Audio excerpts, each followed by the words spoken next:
भूरी कवि चूड़ियां बेचने का कारोबार किया करती थी। वो सुबह ही सुबह अपनी टोकरी चूड़ियों की भरकर जंगल की ओर निकल जाती थी।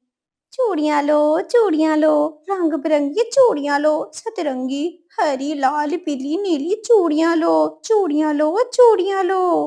वो ये आवाजें निकालकर जंगल की ओर निकल जाती थी।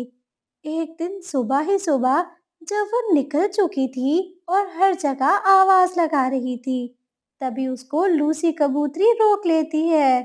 अरे बहन, रुक जाओ, मुझे कुछ चूड़ियां दे दो मेरे लिए और मेरी भाभी के लिए। मैं अपनी माँ की तरफ जा रही हूँ। हाँ हाँ, ले लो ले लो। ये लाल वाली भाभी को दे देना और नीली वाली तुम रख लो। और तुम्हारी माँ के लिए कौन सी दूँ? मेरी माँ विधवा है, वो चूड़ियां नहीं पहनती।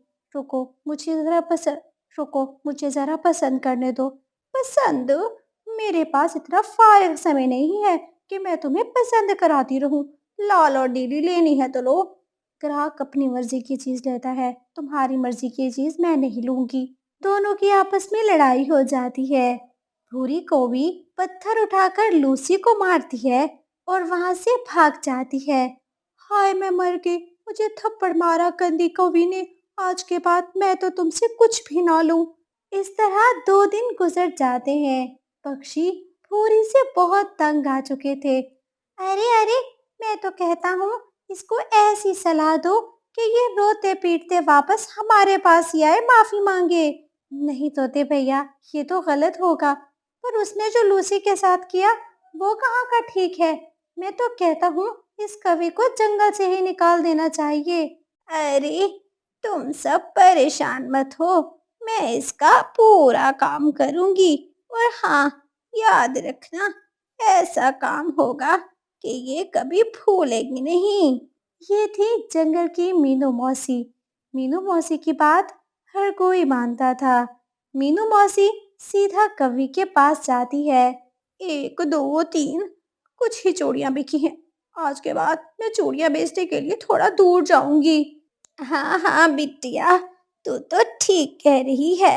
अपने जंगल में जान पहचान में कहाँ अच्छी सेल होती है।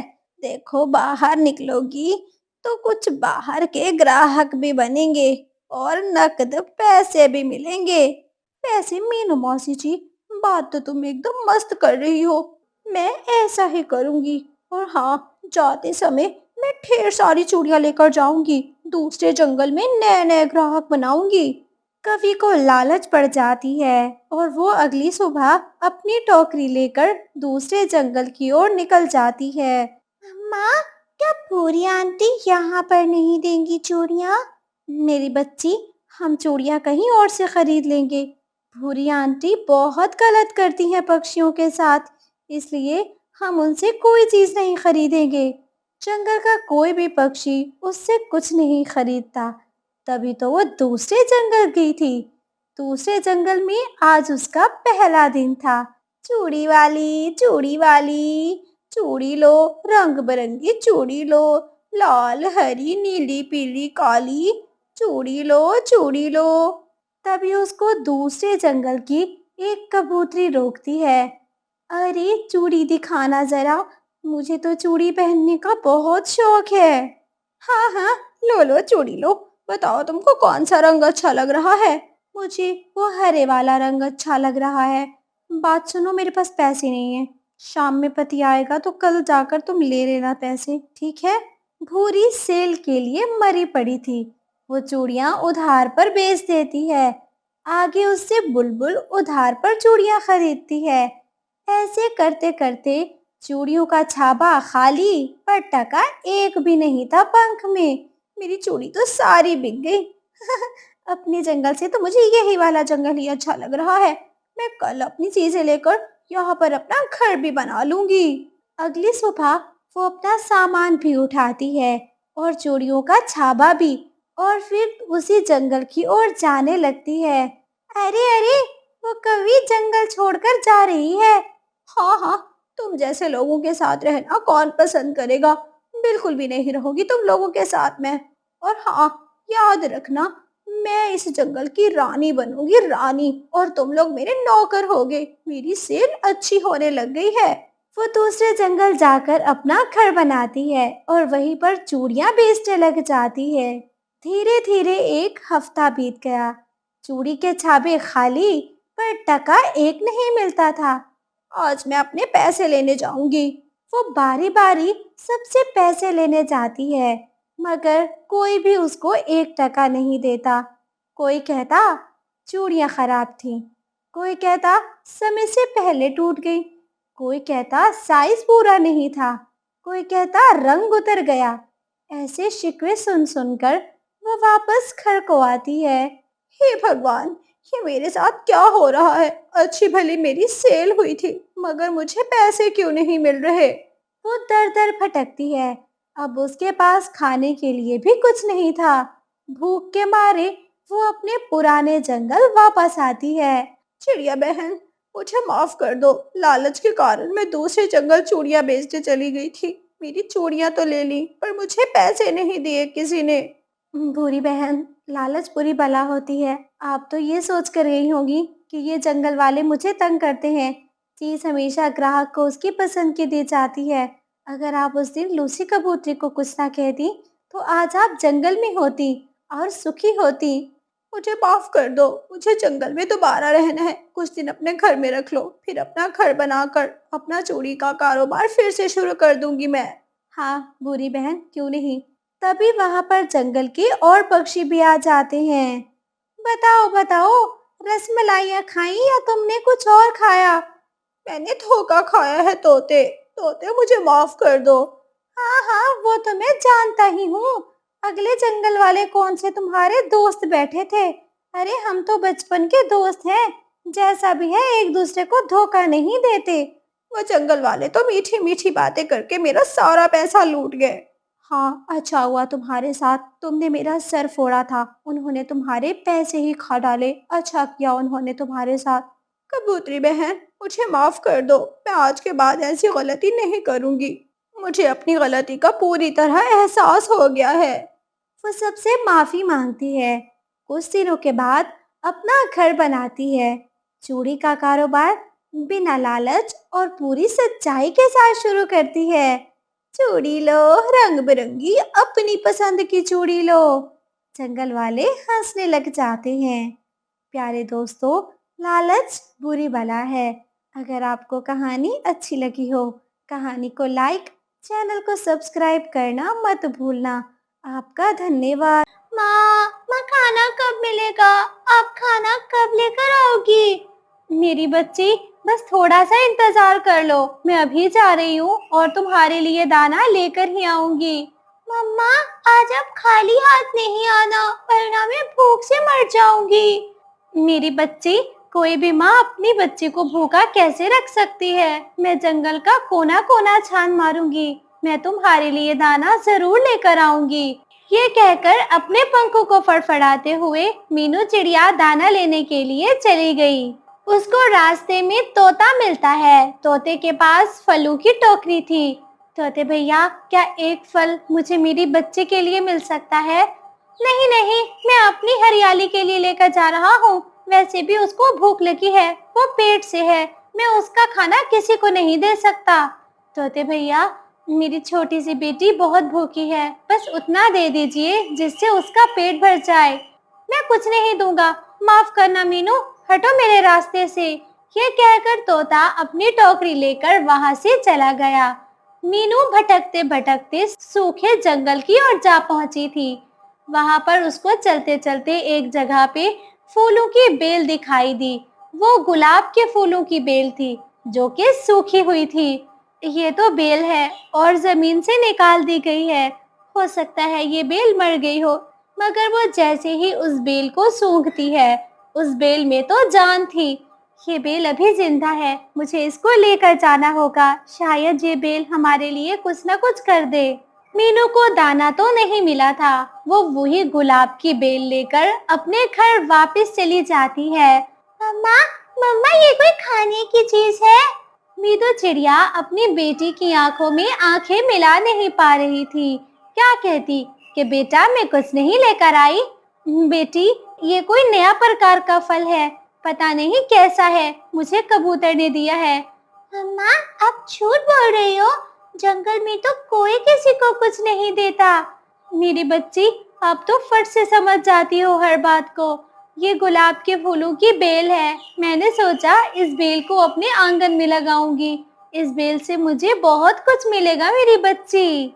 नैना चुप कर जाती है और नीचे मुंह कर लेती है। बेल से जो भी मिले, बेल से खाना तो नहीं मिलेगा ना। मीनू चिड़िया कौवे के घर जाती है। कौवे भैया, क्या मुझे थोड़ा सा दाना मिल सकता है? मेरी बेटी नैना बहुत भूखी है। मीनू बहन, मैं आज ही थोड़ा सा दाना लेकर आया था जो मेरे बेटे जोजो और पत्नी ने खा लिया। उन्होंने तो मेरे लिए भी नहीं छोड़ा। जंगल में अलग ही प्रकार का सूखा चल रहा है। दाना तो अब ढूंढने पर भी नहीं मिल रहा।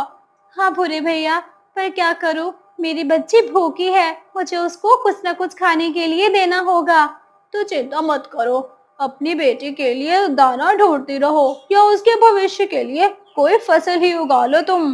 मीनू अपने हल निकालती है। वो बैलगाड़ी लेकर अपने खेत में चलाना शुरू कर देती है। वो एक कोने में गुलाब की बेल को लगाती है, उसको पानी देती है। हे गुलाब की बेल, तुम मेरे लिए कुछ कर देना। मैं तुम्हें जिंदगी की तरफ लेकर आ रही हूँ और तुम मेरी बच्ची का भविष्य संभाल लो। मेरी बच्ची को खाना दे दो। शाम हो गई थी। अभी तक नैना भूखी थी और फिर मीनू चिड़िया एक पुराने बरगद के पेड़ की ओर जाती है। उस बरगद के पेड़ पर एक बूढ़ी कबूतरी बैठी हुई थी और वो भूख के मारे रो रही थी। अरे, कोई तो मुझे कुछ दे दो, मैं बहुत भूखी हूँ। मुझे मेरे बच्चों ने घर से निकाल दिया है। बूढ़ी माँ जी, मेरे पास तो कुछ भी नहीं है। मेरी खुद की बेटी बहुत भूखी है। बेटा, एक बार फिर सोच लो, क्या सच में तुम्हारे पास खाने के लिए कुछ भी नहीं है? नहीं माँ जी, मेरे घर में कुछ भी नहीं है। मैं अपनी बेटी को सुबह से लेकर शाम तक एक दाना भी नहीं खिला पाई हूँ। केवल पानी पे जिंदा है मेरी बेटी। तभी वो बूढ़ी फाख्ता एक जादुई तितली में बदल जाती है, जिसे देखकर मीनू डर जाती है।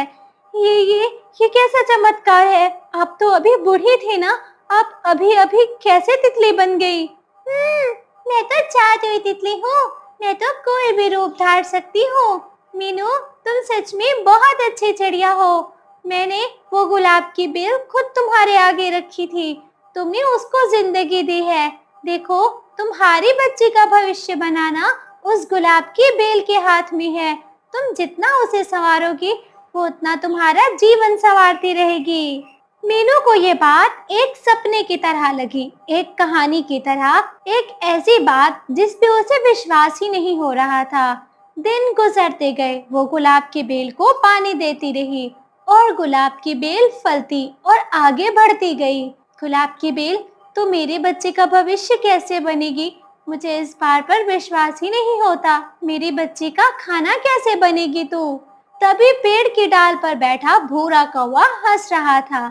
उसकी ठंडी हंसी ने मीनू चिड़िया को परेशान कर दिया।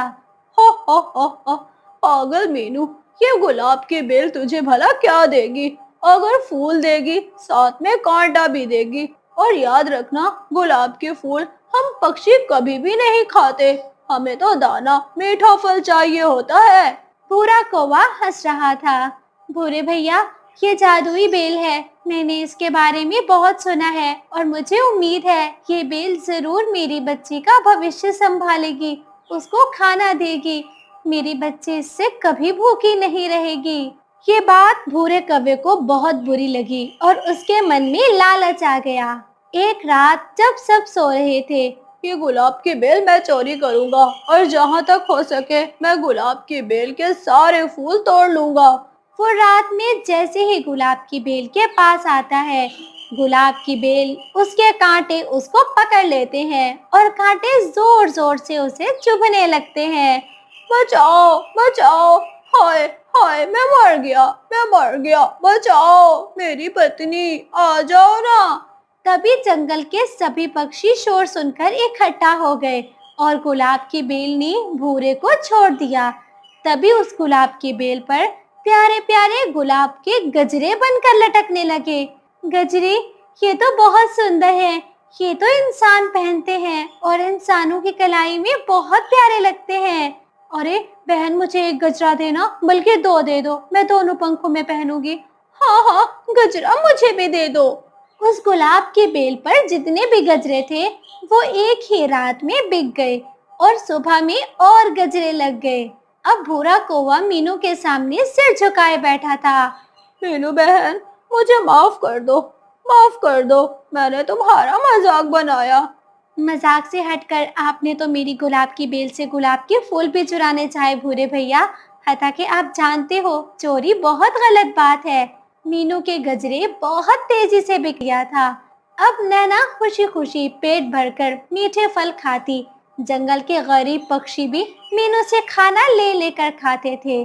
प्यारे दोस्तों, आपको ये कहानी कैसी लगी? कहानी को लाइक, चैनल को सब्सक्राइब करना मत भूलना। आपका धन्यवाद।